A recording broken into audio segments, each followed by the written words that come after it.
right now.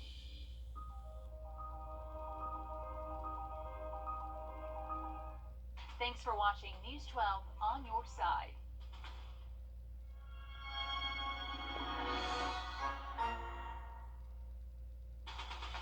From the station that's on your side, this is News 12, First at 5. Ash Wednesday marks the start of Lent for those in the Christian faith. Believers honor this day by wearing a cross of ashes on their forehead. And coming up all news tonight on News 12 at 6 o'clock, we dive deeper into what Ash Wednesday means to the Augusta community. Well, breaking news, taking a live look outside. We have a traffic alert happening right now. We're seeing a large backup in Grovetown on I-20 eastbound near exit 190. Traffic just started moving there in the last few minutes, but before that, it was blocked off by police with no one coming through. Columbia County Dispatch saying a motorcycle and a car crashed. There are injuries, but it's not clear how bad those are. If you are planning to travel on I-20 eastbound near exit 190 again, you need to try to find a different route. Slow moving traffic out there in Grovetown. Will Alec Murdaugh testify in the double murder trial against him? Well, that is what the defense is still mulling over tonight as they near the conclusion of this very dramatic case. Yeah, the defense has already called Murdaugh's son Buster to the stand, but calling Alec opens him up to questioning from the state. Nick Neville has more on this latest development. This morning, the defense revealed that they were considering calling Alec Murdaugh to the stand, but it could come down to a last-minute decision as to whether or not he will testify. This morning, without the jury present, defense attorney Jim Griffin asked presiding judge Clifton Newman to limit the scope of the cross-examination, particularly questions about alleged financial crimes, should Alec Murdaugh take the stand. Newman said he would not issue such an order. For the court to issue some blanket order limiting the scope of cross-examination, that's unheard of to me. Then Murdaugh's former law partner Mark Ball took the stand, offering compelling testimony for both sides. Ball was at Moselle the night of the murders and says the crime scene was not secure and no one was blocking traffic in and out of the property. Did that entrance get blocked off? No. What happened? People just kept piling in. It was just more and more people kept showing up. He noticed water around Paul's body from the rain that night, which bothered him. It's a crime scene. You don't want just water dripping all over the place, but more importantly, I thought it was pretty disrespectful. Paul was a good young man, and quite frankly, it just pissed me off.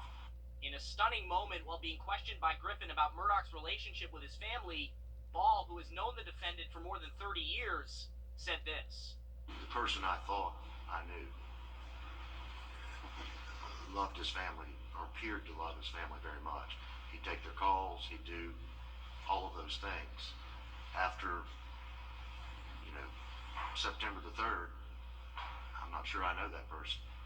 On cross-examination, Ball testified that Murdaugh lied to him repeatedly, including about stealing millions from clients and about where he was minutes before the killings. He denied to you 3 times that he ever went to those kennels, did he not? He did. His buddy, his friend, and his law partner, 34 years, told you 3 times, I was never there. That's correct. And you know now that's a lie. When I saw the video a month or so ago. Ball also said that Alec Murdaugh did not appear to be overly concerned about his safety or the safety of his surviving son Buster on the night of the murders, telling Ball, quote, he'll be fine. In Walterboro, I'm Nick Neville. This afternoon, Kenneth Zersey, an expert witness for the defense, testified that SLED did not do an adequate job examining the crime scene. He said, quote, much more could have been done. Well, new details out of Gwinnett County after the police chief held a press conference today. The now former Doraville police officer Miles Bryant is charged and arrested in connection with Susan Morales' death last Monday. Gwinnett County Police Chief James McClure announced the charges during a press conference that wrapped up at around noon today. He did not give a motive, but investigators believe Bryant acted alone and is the reason that Morales is dead. The teen was reported missing on July 27th of last year, hours after visiting a friend who lived at the same complex as Bryant in Norcross. Her body was found on February 6 in a wooded area of Barrow County. During the search of the area, investigators found a gun belonging to Bryant. We know that Susanna visited her friend at Sterling Glen apartment complex where Bryant served as the courtesy officer. We have looked at the idea or if there was some type of knowledge or relationship, but so far we have not made that connection. So we do not know if she knew or was familiar with Bryant in any capacity. Police do not believe Bryant used the weapon to kill Morales, but rather he likely dropped it while dumping her body. Warm temps the next few days, just about 10 minutes. Thanks, Riley. Today is Ash Wednesday, and many Catholics are celebrating. Our Hallie Turner has more on what this day means. If you see someone out in the Augusta community today with a symbol of the cross on their forehead, it's likely they visited this tent at the Augusta Commons or their own church. Today is the start of Lent, of Ash Wednesday. Ash Wednesday is observed by Catholics, Lutherans, and Methodists. It's observed with ashes being placed on one's forehead as a reminder of mortality, symbolizing one is made of dust, and dust you shall return when you pass. It's honored for 40 days up until Easter Sunday. Worshippers are supposed to fast or give something up as a sign of sacrifice and self-discipline. Reverend Bernard Mason with Woodlawn United Methodist Church in Augusta says he wanted to create a way for both believers and non-believers to come and get their ashes. COVID really made a difference for all of our churches. I think we have come to a greater understanding that the church is not contained within a building or four walls. We want very much to be present in the city, in the community, and all of that is a part of our worship life, our prayers, our ministries of Holy Communion, baptism, this meaningful day today with our ashes. They should be present in our city, in our town. And coming up all new tonight on News 12 at 6 o'clock, we talk with a community member on how Ash Wednesday means more than just a piece of their faith. All right, thanks for that, Hallie. A bill that would allow people in South Carolina to carry concealed loaded guns without needing a permit or training is under debate right now in the State House of Representatives. Our State House reporter Mary Green has the details. This bill would establish what's known as constitutional carry or permitless carry here in South Carolina, joining about 24 other states that already have it in place. This would take away the right of law-abiding South Carolinians, the necessity that they get a permission slip from the government to carry a weapon. Under this bill, anyone 18 and older would be able to carry a concealed loaded gun, and they wouldn't need any training or a permit. Guns would still be banned in the same places they're currently not allowed, including schools, churches, and courthouses. This bill would also set mandatory penalties for people unlawfully carrying guns. People convicted of felonies for which they were sentenced to at least a year in prison or misdemeanors with a sentence of at least 5 years would not be able to possess guns under this bill in line with federal law. But critics argue those limits are more restrictive than the current state law, so this bill would deny more South Carolinians their Second Amendment rights. So you're going to go home, you're going to vote on this and think, hey, I voted yes on constitutional carry. But what you don't understand is that they've squeezed other bills into this, which is going to restrict and have other. Actually, Mr. Rose, similar constitutional carry proposals have failed here in previous years. If the House does pass this bill, it would then move over to the Senate for its consideration. Reporting from the State House, I'm Mary Green. 2 years ago, lawmakers passed a law allowing South Carolinians to openly carry concealable weapons if they had training. We now know the 4 people arrested after a shooting on Sedgefield Drive. It happened yesterday when deputies responded to a home and found a man shot multiple times. Roman Farrington, Isaiah Glanton, Deja Bell, and LaDeja Gordon are all charged with aggravated assault.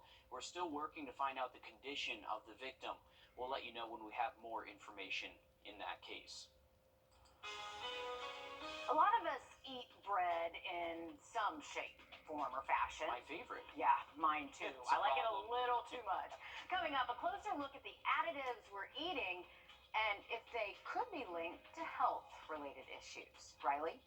Well, we are looking at the potential for some record-high temperatures heading into our Thursday. Then we are tracking that next chance for rain as well. Have a full update on the forecast just after the break. Time and temp. At 1-800-306-3400. News 12, voted best weather coverage by the Georgia Association of Broadcasters. Let's rock! Oh, yeah! And roll with Milton Rubin. Baby.com. Quick, quick. Welcome back. We're taking a live look outside. This is for the first half of the weekend. Now, the cool air doesn't last too long. We're back into the upper 70s by Sunday and looking to stay warmer than average as we roll into next week. All right, thank you, Riley. Now to a story on how U.S. food regulations have left American consumers exposed to chemicals and additives that have been banned in other countries. CBS's Holly Williams goes in depth to show us how some of these ingredients may be linked to cancer and other health-related issues. From baguettes to focaccia, Europe is famous for its bread, but one ingredient is missing. Potassium bromate is a suspected carcinogen that's banned for human consumption in Europe as well as China and India, but legal in the US, where it's used by some food makers to strengthen dough and estimated to be present in over 100 products. There is evidence that it may be toxic to human consumers, that it may even either initiate or promote the development of tumours.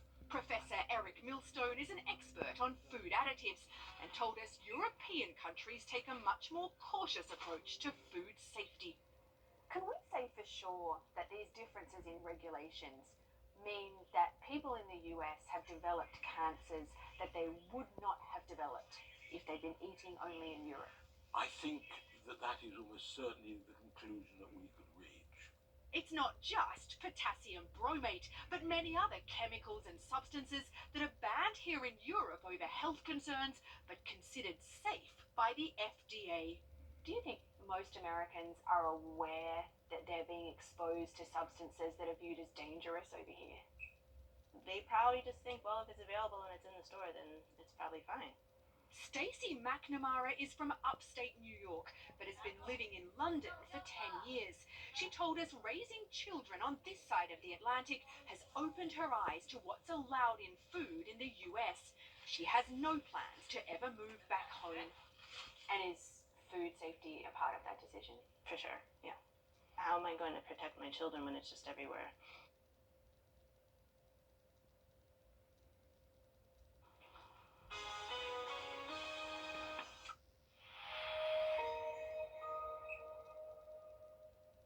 If you think your accident happened far, What makes the Eichholz Law Firm different? For starters, we've served this community for over 45 years. And we know that every client is unique. We consider you friends, neighbors, and family. We prove it in the way we fight tirelessly for your justice. Let the Eichholz Law Firm fight for the justice you deserve.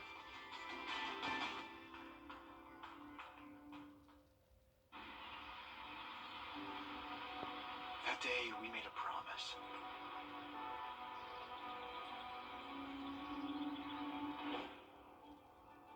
A promise that we made for a lifetime. She gave life new purpose. With her, beautiful things began to grow.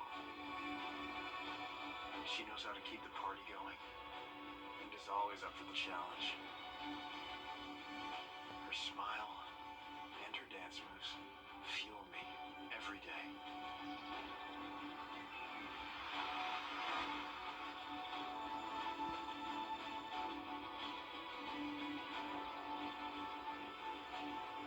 She's the key to my heart and the lock that holds us together.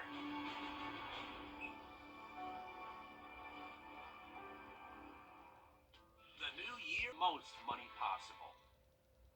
Deaths and injuries are missing from a federal collection of potentially dangerous products. Our national investigative team's Lee Zurich digs into who is really in control of the information you're allowed to access and why one mother wants to see more.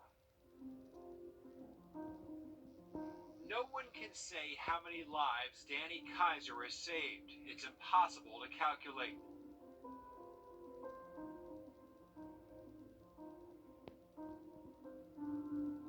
You think you've saved some lives? Well, I hope so.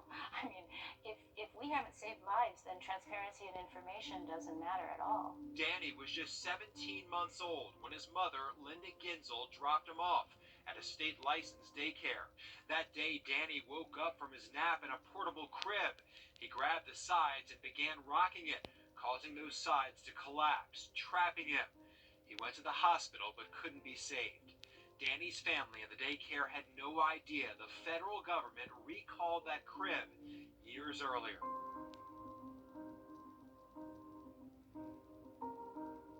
It was a defective product that government knew it was defective, the manufacturer knew it was defective, daycare didn't know, we didn't know, but it wasn't an accident. It wasn't an accident, and it could have been known, and Danny would be alive today. Linda and her husband made their life a mission to expose and improve the country's weak consumer protection laws. They formed the nonprofit Kids in Danger. We just thought, we have to do this. We can't let this happen to anybody else. Kids in Danger and Danny have saved lives because of a 2008 law, the Consumer Product Safety Improvement Act, known as Danny's Law, meant to fix the problems. And it has in some ways, like new mandatory and design safety standards for infant and toddler products, and new rules for recalls to make them more readily known. But many flaws remain. The law created a website, saferproducts.gov, the place where the government tells the public it can file complaints and see recalls to protect your family and see if a product is unsafe before you buy. But our national investigative team discovered that the website doesn't reveal the real dangers. There's so much more that could be done to give us a full, robust database of injury data so that we can prevent future injuries. That's because it only includes reports filed by the public with the Consumer Product Safety Commission. But it doesn't include any report the CPSC decides doesn't have enough information or complaints made to the manufacturers.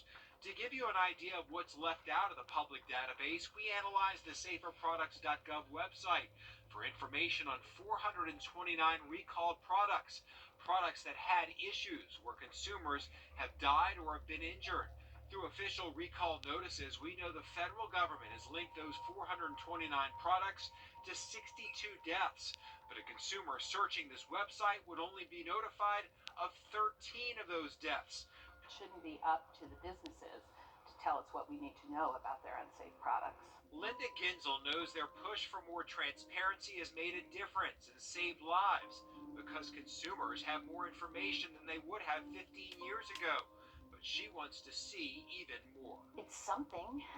It's more than what we had before, and what we have to do is just keep chipping. You know, it's a marathon. It's not. This isn't a sprint.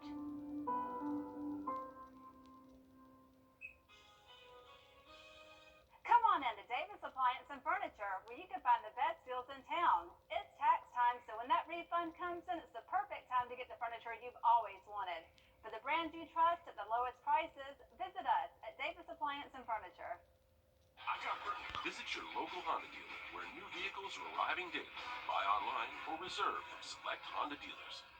Come on into Davis Appliance and Furniture, where you can find the best deals in town. It's tax time, so when that refund comes in, it's the perfect time to get the furniture you've always wanted.